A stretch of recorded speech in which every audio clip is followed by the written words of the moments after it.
out from his little finger, Krishna. He's quite a mathematician. And then he's also, there's a sacred river which comes down from the spiritual world.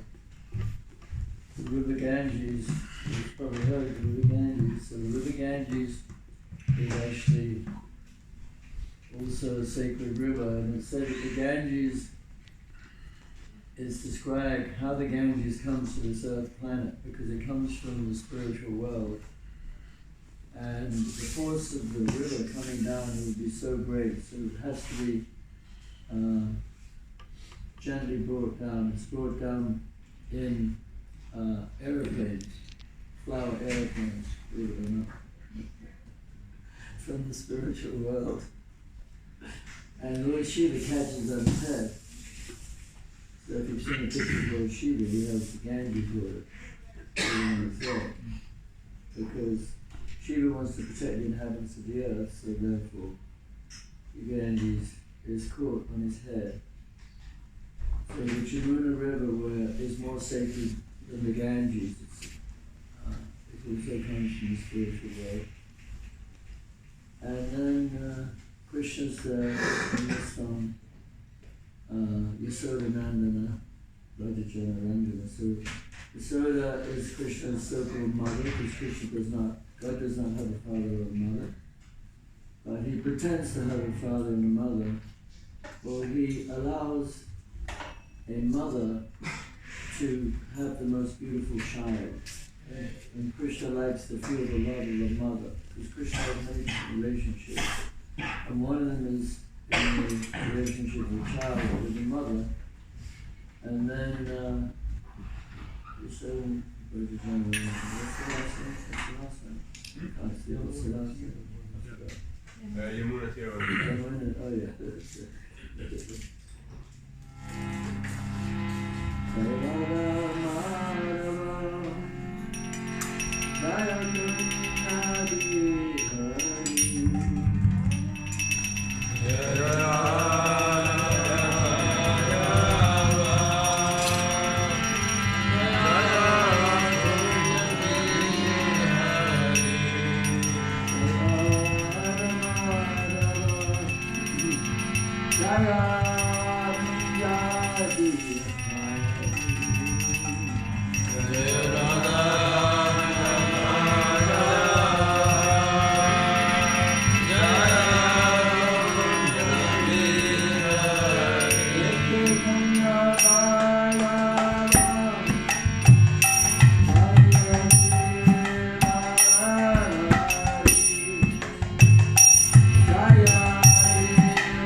Yeah. Shri Bhagavad Gita. Yeah. Grantaraj Srimad Bhagavatam Gita. Yeah. So we have some special guests today. Emma, this good, her friend. How's that good? You Nigeria? Welcome. My best friend is Nigeria. Obi Kenobi. You know, he's gone to Mali. You know Mali? Next to Nigeria. He's going to open an eco village in Mali.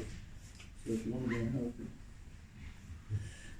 Okay, we're reading from Srimad Bhagavatam, sacred book, and very important book because it says that people who lost their vision to the dense darkness of the age of Kali will get light from this beautiful book. Because we're living in the age of Kali, which is the worst age, the iron age of quarrel and hypocrisy. So this is text number 15.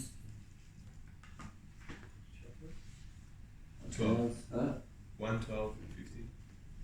1, 12, 15. And 16.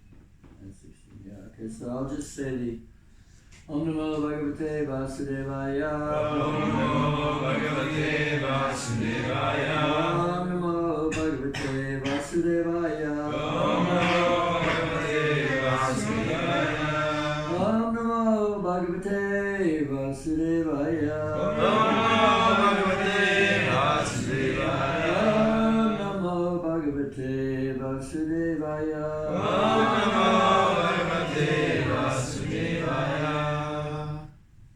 So, Canto 1, Chapter 12, text numbers 15 and 16. So I'll say, text number 15 does not have a purport, so I'll just say the Sanskrit and then the translation. Tamuchu brahmanastasta rajanam prasyayan vitam Eshayasvam prajatantam puranam puravashabha. Translation: the learned Brahmins, who were very satisfied with the charities of the king, addressed him as the chief amongst the Purus and informed him that his son was certainly in the line of descent from the Purus. Okay, text number 60. Please repeat after me. Daivena pratigatena Klesam stamupeyasi Ratavo nugrahataya Vishnuna Pravavishnuna Daivena pratigatena Suklesam stamupeyasi Ratovo nugrahataya Vishnuna Pravavishnuna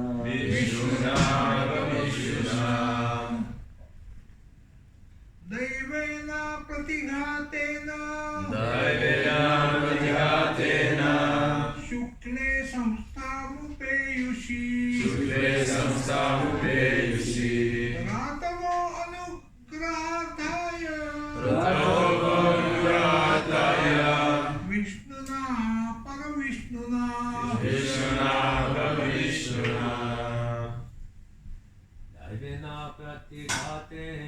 Daivena pratighatena Visam stamupeyushi Ratovanugrahartaya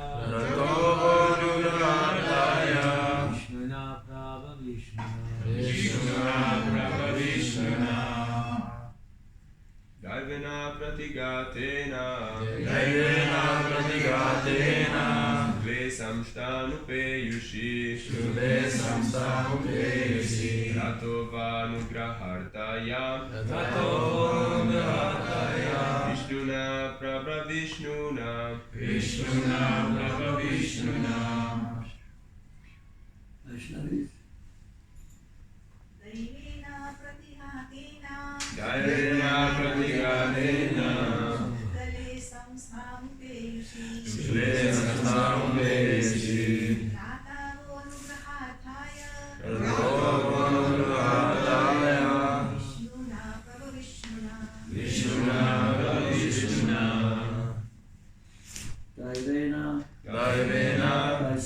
supernatural power.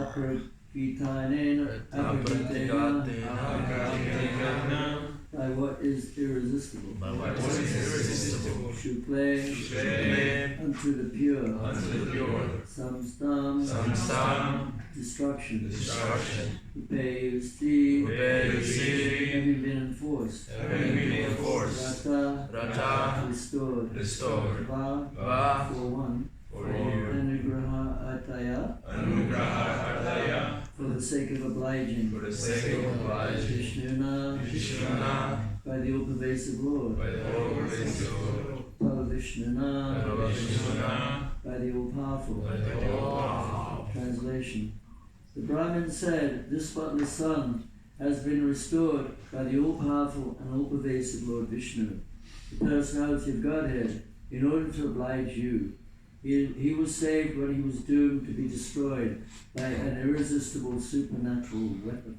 Please repeat. The Brahmin said, this spotless sun has been restored by the all-powerful and all-pervasive Lord Vishnu,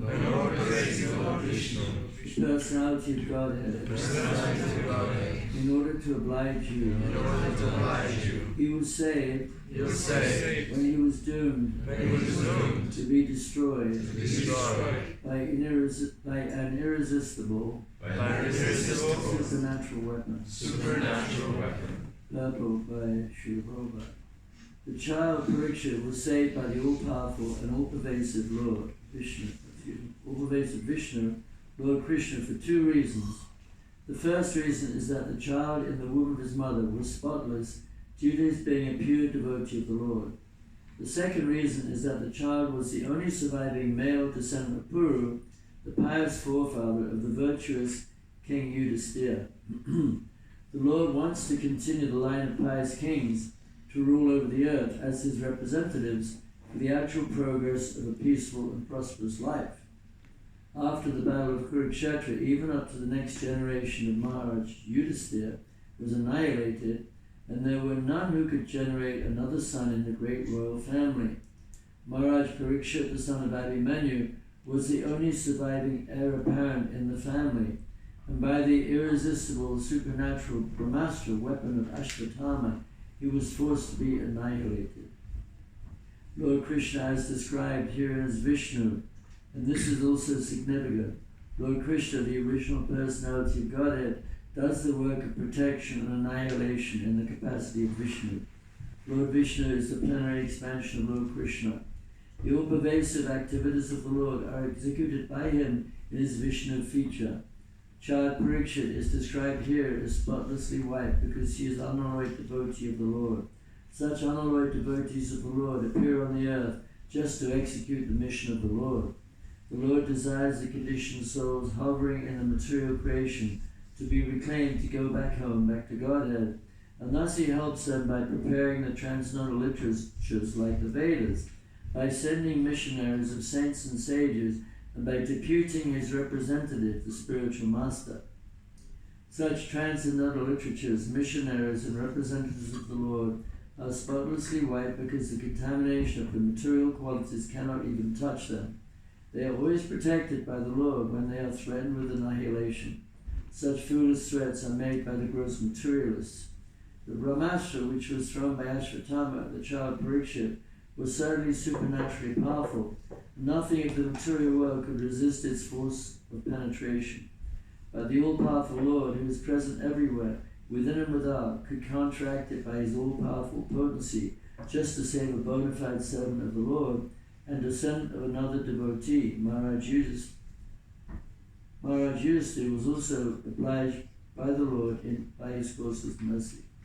Om Jnana Tamandasya Jnana Vislaka Chakshura Malatamena Tasmai Shri Gurvendra Shri Chaitanya Manodistam Stapatamena Bhutale Swayam Rupa Kadamayam Tadati Swapadam. I was born in the darkest of ignorance, and my spiritual master forced open my eyes with the torchlight of knowledge. I offer my respectful obeisance unto his lotus feet. So this is the history of the world is described also in the Mahabharata. Mahabharata is the history of great India. Maha means great. Bharat is a name for India named after Maharaj Bharat, who was a great king. And the Mahabharata, if you Google great epics, the first one to come up, which is also the longest, is the Mahabharata. It's written in Sanskrit. And the whole thing, the whole book is that wide. It's very, very big. 110,000 verses, 3 times the length of the Bible. It contains the Bhagavad Gita, which is our basic book, which Oppenheimer quoted the verse from. But the Srimad Bhagavatam is more practical for us and goes into further descriptions of Krishna's actual activities when he came to this material world. But this particular section deals with the Pandava brothers. The Pandavas were the heirs of the throne, not just of India but of the world, because we believed India ruled the world at one time, and therefore a lot of English words actually come from Sanskrit. A lot of words in all languages come from Sanskrit, like the word Dante is tooth. Dentist comes from that word. Man comes from the word manu, original human being. Many words. So the ruler of the world was actually Yudhisthira Maharaj. Yudhisthira was the king. There was a great battle described in the Bhagavad Gita, and millions of people were killed because all the demoniac elements were killed to rid the world of all the evil at that time. Of course, it comes back because we're living in the material world, so there's always evil elements in the material world. But Ashwatthama was a wicked person, and he didn't want the godly king to be born, Parikshit. Parikshit was the son of Abhimanyu, who was the son of the great Archer Arjuna. Arjuna was a great warrior, and he fought in the battlefield. He was a hero in the battle of Kurukshetra. The battle of Kurukshetra was actually a battle that took place, and all the kings of the world came from all over to fight this battle. And Krishna, he's God, he drove the chariot for Arjuna. Arjuna was the greatest warrior. Of course, Krishna could have killed everybody just by looking at them, but he wanted Arjuna to get the credit for fighting on his behalf. So Arjuna, he was a great warrior. He had a son called Abhimanyu, and he was only 18 or 16. And it's described, the battle is described in the Mahabharata in great detail, how all the heads were rolling on the ground. And there were rivers of blood. Millions of people were killed, rivers of blood. And so war is, in the material world there's war. That's why I want to go back to the spiritual world, there's no war.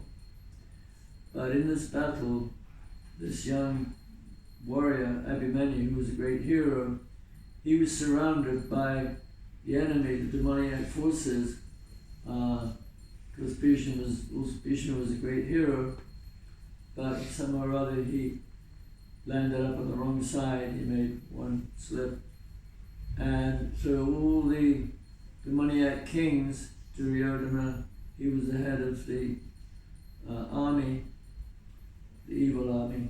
They all surrounded this young boy, and he was fighting valiantly, and eventually he was surrounded and he was killed. And his son was this Parikshit Maharaj, who was in the womb, and he was a great devotee. He was a pure devotee. Pure devotee means he did not come to this world with any material desires. Like, there's different incarnations of God. There's 6 types of incarnations. It said one of them is called Shaktivesh Avatar. So, we have our Guru, we believe he's a pure devotee. There's Jesus Christ, we believe he is a pure devotee. Actually, I was reading this because I wasn't really a good Christian, but there's one hymn I remember. I looked it up. He used to sing this hymn. It's quite a beautiful hymn. I'll recite it for you. Anyone know it? All things bright and beautiful. All creatures great and small. It's a good hymn. All things bright and beautiful, creatures great and small, all things wise and wonderful, Lord, 'twas God that made them all. Each little flower that opens, each little bird that sings, He made their glowing colours, He made their tiny wings. All things bright and blue, all beautiful, all creatures great and small, all things wise and wonderful, 'twas God that made them all. The purple-headed mountains, the rivers running by, the sunset and the morning that brightens up the sky, all things bright and beautiful, all creatures great and small, all things wise and wonderful, 'twas God that made them all. The cold wind in the winter, the pleasant summer sun, the ripe fruits in the garden, He made them every one. He gave us eyes to see them and lips that we might tell how great is the Almighty who has made all things well. All things bright and beautiful, creatures great and small, all things wise and wonderful, 'twas God that made them all. That's nice, yeah. So Prabhupada said one time that the Bible was part of the Vedas. The Vedas are the holy books that Krishna sends to the material world to actually help the suffering inhabitants of this world, which another name is Marchaloka, planet of death. Everyone's born, everybody dies.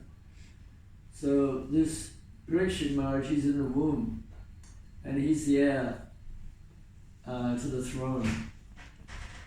So the king needs good rulers. Actually, monarchy is the best system, but we don't have good kings nowadays. So therefore, democracy is better than communism, but the ideal system which is described in the Bhagavad Gita, which was spoken by Krishna, by God Himself. Bhagavad Gita means the song of God. It says, Chaturvanyam maya shristam gura kam vibhagata. How's this? Anyway, it says, I have created this system, this social system, for the benefit of the world. So there is a particular system by which the world can be run properly and everybody can benefit. So at the head of the system are the Brahmins. The Brahmins are the pure devotees of the Lord who have knowledge. They've studied the Vedas and they're very pure, they're clean, they're learned, they're humble, they're tolerant, they're wise. They have all these qualities. So Prabhupada wanted to, Srila Prabhupada, the founder, he wanted to create a class of Brahmins who were ideal in character. And then beneath the Brahmins, they're the head of society.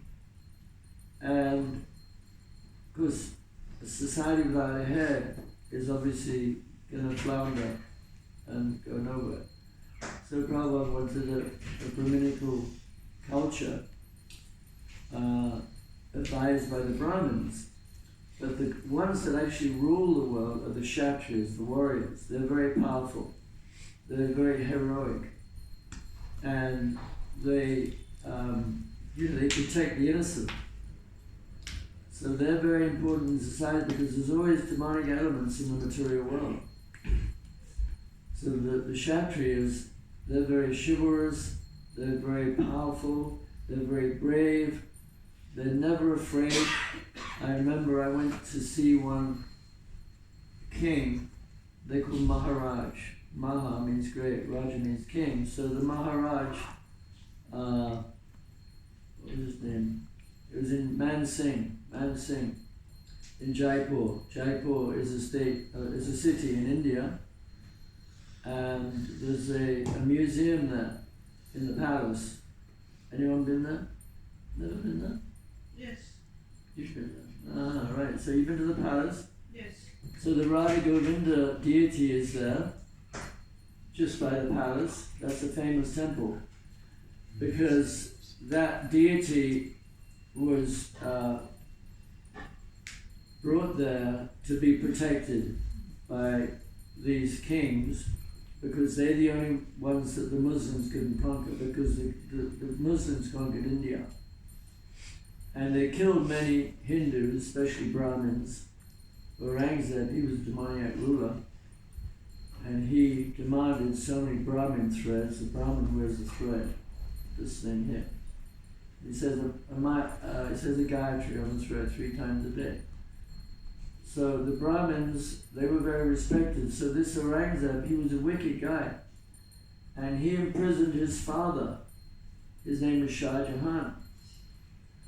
And he put him, actually Shah Jahan had made the Taj Mahal. It's a Muslim building. It's a memorial to his wife, the Mumtaz.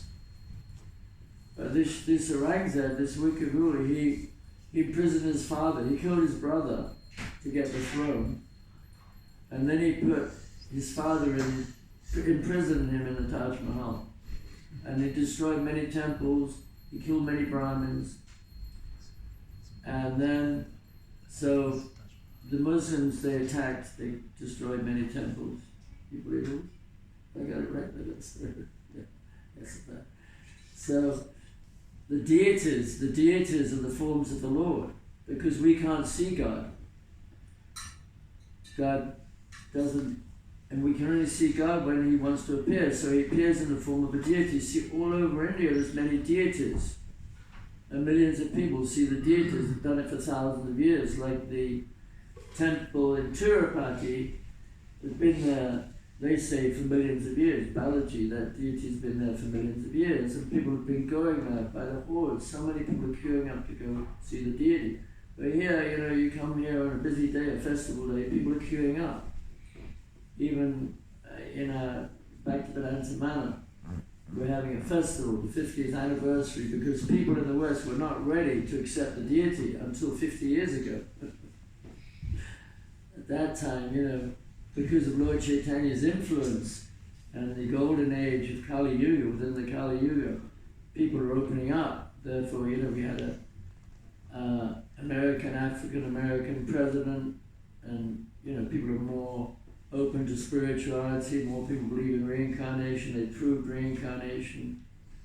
So anyway, getting diverted, but the bottom line is, this palace in Rajasthan, in Jaipur, has a museum, and the museum has the armor of Maharaj Man Singh. And he used to fight with tigers with a little dagger. They had to be very brave, you see. He was like 7 feet tall, incredibly brave, and he was the only one the Muslims couldn't conquer. So therefore, they had the deities were there because they were protected, because the Muslims couldn't conquer that place. If you go there, there's many forts in Rajasthan, beautiful, amazing, beautiful forts, huge walls. We saw in Canterbury, even in Canterbury, as a matter of fact, we were there on Sunday. They had there's a big wall around what used to be the city. Now, you got Tesco's and everywhere else outside the city. But originally, and there were turrets, where they would shoot their bows and arrows with little sluts. So that was, everybody was protected. So Man Singh, so the kings, they were very powerful. This Parikshit was destined to become a powerful leader. And he was the ruler of the world. And so, but the story is that, he was cursed to be bitten by a snake bird. He only had 7 days left to live. He'd already proved his worth by protecting a bull, because bull is a symbol of religion. Because religion stands on 4 legs. One is mercy, one is truthfulness, one is austerity. What's austerity? Austerity means to voluntarily forego in material enjoyment for the sake of spiritual advancement. And the other one is mercy, austerity, cleanliness. Cleanliness is very important. So clean is beautiful.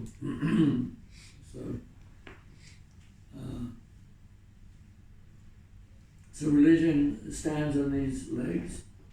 So Maharaj Parikshit, he protected religion, and he protected the bull. So this age is very degraded, and so the person that cursed him, his name was Shringi, and he cursed him for no good reason, but cursed him to die. He only had 7 days left to live. He was still young. And so it was fortunate really, because then Sukadeva Goswami showed up. Sukadeva Goswami is a great spiritual master. And he showed up right at the right time. He remained within the womb of his mother for a long time because he didn't want to come out into the material world, because the material world is a place of suffering. He didn't want to come out of the womb, but when he heard the Srimad Bhagavatam being recited by his father, he felt impelled to come out so that he could pass on the knowledge. He was very beautiful. And so this king was cursed to die. He had 7 days left to live. So for 7 days, he sat by the bank of the river Ganges and he heard the recitation of this beautiful book. So he was very important. So he was protected within the womb by Krishna, by God. So it is said, Mare Krishna Rakake, Rake Krishna Marake. But if somebody wants to kill you, and nobody can kill you unless God allows them to do so. And if someone wants to save you, nobody can save you unless God wants you to be saved. So this is reality. We're all playthings in the hands of the Lord. We don't have any independence. So the kings, historically, they were very important. Of course, in Britain, we don't have a good record with kings, to be honest. Because we've got King Charles now. He's a wonderful fellow. But he's not the hero that we really need. I want to be blasphemous. But Britain is, we have a bad history with kings, as a matter of fact. Like the Church of England was founded by Henry VIII. You know the story. Henry VIII, he was a good old Catholic. That's when he wanted to get divorced. So the Catholic Church, they wouldn't let him get divorced. So he sent somebody to Canterbury Cathedral, which was built at that time. It's been there for over 1,500 years, this beautiful building. He sent some people there, or no, he didn't send them. I think he said that the Archbishop of Canterbury should be killed because, or he said, I wish he was dead or something.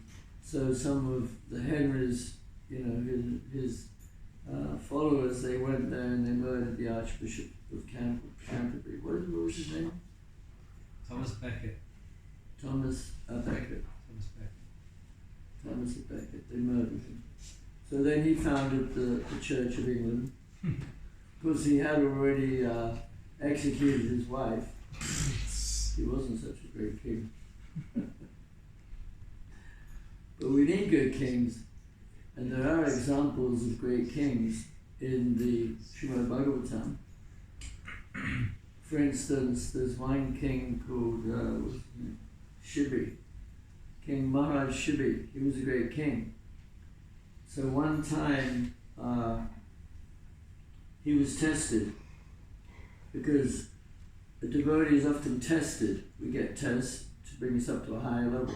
So we might go through some little challenge in life which brings us up to a higher level. So this king, Maharaj Shibi, he was to be tested by Indra, who appeared as a hawk, an eagle. So the eagle apparently likes to eat pigeons. And so the eagle chased after a pigeon. And the pigeon went to the king for protection, because the king's duty is to protect all the creatures, not just the human beings, all the creatures, as we sang the Christian song, all things bright and beautiful, because the Lord made them all. Little birds that sing, everything comes from God, Krishna. So they should all be protected. So therefore, one of our most important services as devotees of Krishna is to protect animals, especially cows. Cows should be protected, because cows, as we know, they're sacred, and therefore, when you kill a cow, it said that you get so much bad karma that for every hair on the body of the cow, you have to take birth as a cow and be killed. It's pretty heavy. They have a lot of hairs on their body. I have cows. So, you don't want to kill cows. So basically, the king, the pigeon approached the king, said, "It's your duty to protect me." But the hawk also said, the eagle said, "But my dear king, your job is also to provide me food, and I happen to like eating flesh. Some animals are allowed to eat flesh, not you." So the eagle said, "You can eat, what am I supposed to do? What am I supposed to eat?" So the king said, "Okay, if you insist on eating flesh, I'll cut the flesh off my body. You can eat that." So there was a scale, and they put the pigeon on one side, and the king started to cut the flesh off his body to the weight of the pigeon. But unfortunately, no matter how much he put on, the scale never went down. So he had to put his whole body on this. Krishna sometimes does tricks. So he put his whole body on there, and then the eagle and the pigeon revealed their true identity. They were actually testing the king. So Agni was the pigeon, and Indra was the eagle. So the demigods, these are great demigods. There's demigods that control the functions of this material world, like the weather. You see, Krishna is the supreme enjoyer. Ishvara Parama Krishna Satchidananda Vigraha Anadi Adi Govinda Sarvakaranakana. So Krishna just lives for enjoyment. So we all want to enjoy, but of course, there's downsides to enjoyment. But for Krishna, he doesn't have any downside. He's just busy enjoying life. That's what his function is. That's what he exists for enjoyment. So, therefore he has demigods. Demigods control how this material world is working, because everything's working under a direction. Nothing happens by chance. An innocent person doesn't get murdered. An innocent person, so-called innocent person, if they get murdered, we know for sure that was their karma. That whatever happens is exactly what you deserve.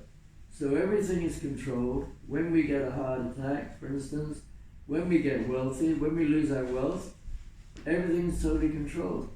It doesn't mean that we just throw hands up in the air and say, "Oh, I can't do anything, everything's controlled." But we try to do the right thing because we have minute independence. A human being has a little bit of independence. So this is compared to somebody who's on an aeroplane. If someone is an aeroplane, their destination, they're going where the plane's going. You can't jump out the plane. But while you're on the plane, you can drink something or read a paper or play a video game or watch a movie. Most people do that. So you have a little bit of independence. Hardly any. So your karma will carry you to where you deserve to go. But once you chant Hare Krishna, or you can chant any name of God, because the names are very similar, like the word Christ comes from the Greek word Christos, which means the anointed one. And that comes from Sanskrit, which is the root of all languages. Christ, Christos, Krishna, very similar. So Christ was a great personality. And he taught very similar teachings to what Krishna teaches. So we try to be, we give all respect to Jesus Christ because he suffered a lot to save society, to save people who believed in him. Now we have another example of a great king. His name was Rantidev. So Rantidev was very selfless person. And he was a king. So the kings, they had to set a good example for the citizens. Because if the leaders are corrupt, everybody follows the leaders. So people actually, they want to look up to somebody. That's why people worship football stars or movie stars or, so many people make cult heroes. Spider-Man, but the king should be the ideal person. So this king, Rankidev, he was ideal. So he had been fasting for a long time, for 45 days as a matter of fact, because he was very detached. And this is a hallmark of a great devotee, that they don't have any material enjoyment. They're done with it. Just like Srila Prabhupada, when he was on his deathbed, for many months he didn't eat anything, nothing. And when people are dying, they usually want to be in a private place, they don't want to be surrounded by people. It's very embarrassing, you can't get off your bed, you have to wear diapers, everything else. You don't want to be surrounded by other people. But he had all his disciples there. He invited all his disciples to go to India to be with him. Actually, he said, one devotee was there at the time, and then he said that when he passed urine, it smelled like sandalwood. Sandalwood's got a beautiful smell. Anyway, giving up eating and sleeping, this is very difficult, and we don't advise it. We feast. We're about to have a big feast for breakfast. But this King Rankidev, he was fasting. And he was about to eat. After 45 days, they brought him a nice plate of prasada, of food. And then all of a sudden, somebody came along, a Brahmin came along, and they were hungry. So he divided the food into two, and he gave half to the Brahmin. And the Brahmin was happy, and then he was about to eat the rest of it. And somebody else showed up, and they were hungry, and he gave half to them, and there was a little bit left, and somebody else came along with their dogs, and he gave that to them, and then there was some water left, and somebody came along and they wanted the water, so he gave that to them, so he had nothing. But you know what he said? He said, I am very happy because I just want to live to suffer the reactions of all people's sinful activities. So I just want to live because I feel so much sadness to see people suffering that I'm happy to suffer on their behalf. So this is the exemplary character of many great devotees. They're willing to suffer on behalf of the sinful living entities who commit so many bad things that they're going to get bad karma. They don't mind suffering. So this is a king. So, we have these great stories that we believe are totally true, and that they're all devotees of Krishna.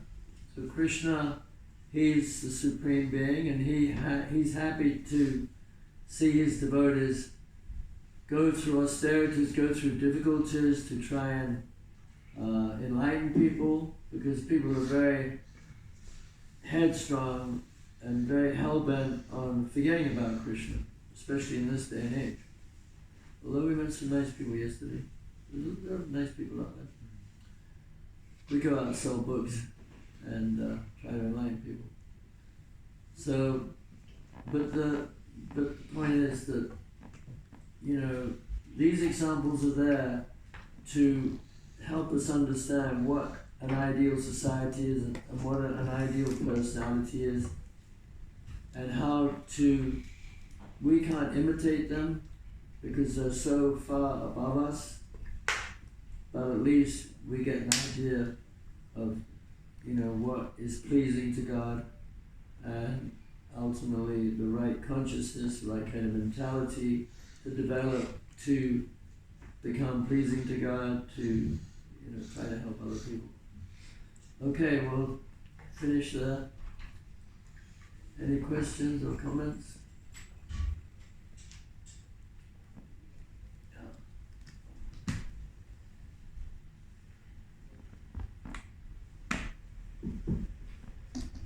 Thank you very much for this nice class. I was wondering about the Rantidev story. To develop these qualities, they in the first glance they don't appear very spiritual. Just giving his food to someone else. I think many people they give food right to homeless people and they share food. Can we develop?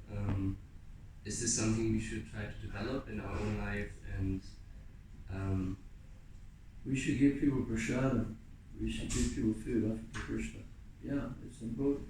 It's in the 7th canto. There's a list of all the things. I think there's 30 different things that devotees should do. One of them is feeding other people. I mean, we are the biggest distributor of vegetarian food in the world. In India, we're feeding hundreds of thousands of people. But we're not feeding them ordinary food. We certainly wouldn't feed them meat. Like there's a lot of charities that feed people meat. We would never dream of that. Or eggs, or fish. We will feed them food which is offered to Krishna so that anybody who eats this food gets some benefit. So yeah, we should feed people. I always take cookies out. Well, I don't here because no one offers to cook me any. If they want to, I'll take them out. But, a lot of people become devoted by eating the food. Our food, not ordinary food. I used to have a program in this one university, and every week we would have a meeting, and my wife would cook for it, and we used the milk products from my cows, actually. And my wife's a very good cook. So we'd feed all these people, and they said some of them became devoted just because of the cooking. So good food is very important, To eat food which is offered to Krishna, because food offered to Krishna, Krishna tastes it, and Krishna's lips are full of nectar. So when you taste the food offered to Krishna, that's why the food tastes so good. Yeah. What are the qualities of a pure-hearted leader? And Pure-hearted leader? Yeah, and how to develop such qualities. Well, leaders are often born. You can become a leader, but there's certain people who are very exceptional people, and we're trying to become ideal. Whether we'll be big leaders or not, I'm never going to be a big leader. But at the same time, we can, in our own little sphere of influence, we should be ideal. We should look at what the qualities are that we're supposed to develop. Read the Srimad Bhagavatam, the 30 qualities of the devotee. Prabhupada said also the 26 qualities that we should look and see which ones we lack. Because a devotee is supposed to be faultless. We're supposed to be without any fault. Because the soul is perfect, because Krishna's God, Krishna's perfect, so he can't create anything imperfect. It's just our false ego that's brought us this physical body and this mind which is full of ego. So, the more you chant and practice Krishna consciousness, we drink the Charatamrita, so it's just by drinking the Charatamrita, you're purifying yourself. Every time you say Hare Krishna, you're purifying yourself. Every time you bow down, you're purifying yourself. Every time you go out on the street and chant Hare Krishna, every mantra is purification.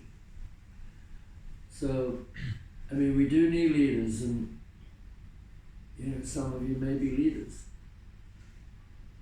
and that's great. We do need leaders, but there's not many really great leaders, because if everybody was a leader, there wouldn't be any leaders. But we do need leaders. If you can be a great leader, I'll follow you. So study. I mean, actually, it's good to be a leader. There's nothing wrong in wanting to be a leader, because we really need leaders. But if you try to be a leader and you're not qualified, then you'll cause a lot of havoc. And we've seen that in our movement. A lot of people who thought they were qualified to be leaders, and they ended up causing a huge mess. So, we have to have the right motivation is the most important qualification. To not want to do it because we want to have followers, because we know that Lord Chaitanya says, Nadanam Najanam Nasanam Kavitam Vajadu, whatever it is. We don't want any wealth or followers, women, just to look at them, not to, no touching. Don't touch. So, right? But we do need leaders. I mean, we're desperate for some leaders, to be honest. We have some good leaders, but we never have enough leaders. Okay, any ladies, any questions? Yeah? I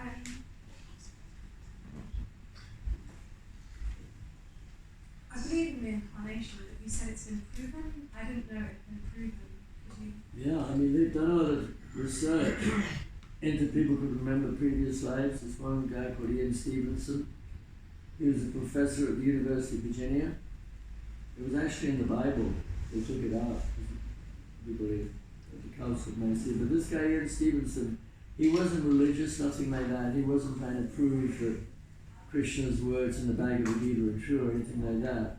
He just did research on, they were generally young kids in Asia that could remember their previous life.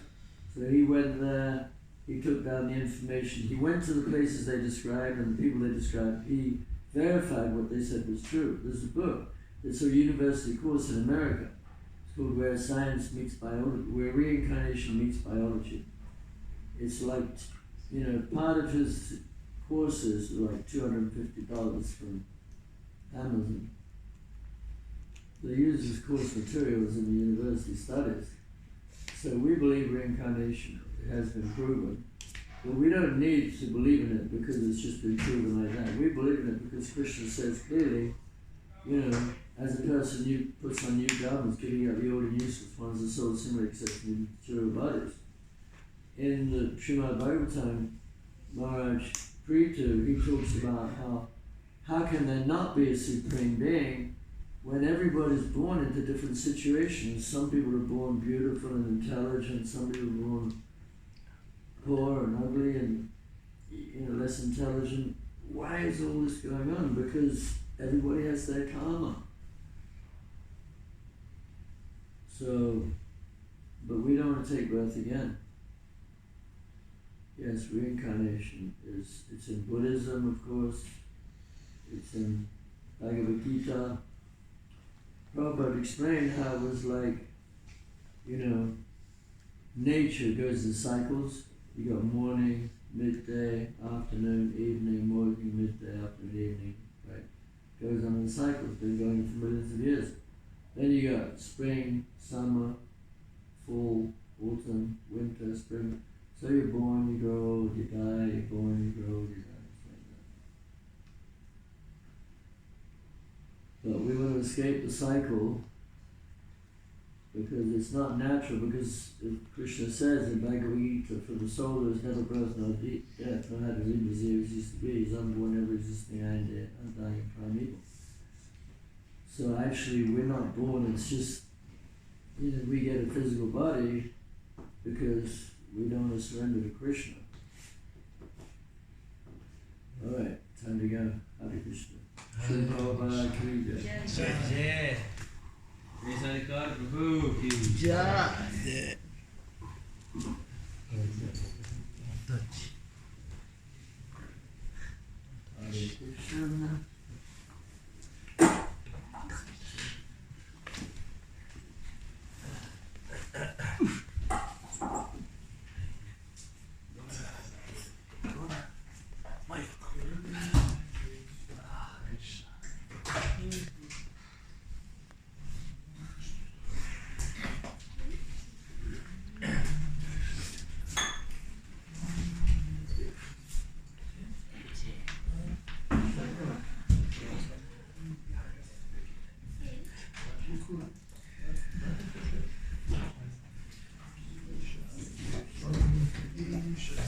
You hungry? He's showing us out. Yeah? Yeah, that's good. Like the glass?